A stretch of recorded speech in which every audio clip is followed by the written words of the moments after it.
Репрезентацијата на Франција на последното светско првенство што се одржа во Катар се запише како неуспешна селекција со 5 златни одличија, со што ги мина шведски и Романија кои имаа по 4 светски шампионски титули.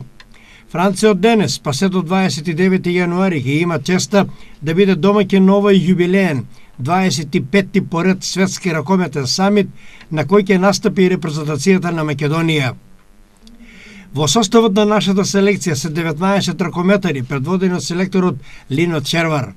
На списокот се имињата на двајца штипјани кои потекнуваат од ракометната школа на Текстилец. Тоа се Владко Митков, кој игра на позицијата десен бек, а моментално настапува за екипата на Кремс од Австрија. Вториот штипјанец е Мартин Поповски, кој игра на позицијата десно крило, а моментално настапува за екипата на Скопски Вардар. Честа е преголема за нашите штипјани, кои со своите игри се вивнаа во самиот врв на македонски ракометари, кои беа забележени од искуството и будно око на селекторот Лино Червар и сосема заслужено се најдоа на списокот на најдобрите кои ќе не представуваат во Франција. Репрезентацијата на Македонија се наоѓа во групата Б, заедно со Шпанија, Словенија, Тунис, Истат и Ангола, и во градот Мец ќе се бори за поволна позиција и пласман во паратамошниот тек на ракометниот мундијал. Ова за Македонија ќе биде 5-то учество на светските ракометни шампионати. За прв пат Македонија на светско првенство настапи во 1999 година во Египет и заврши на 18-тото место.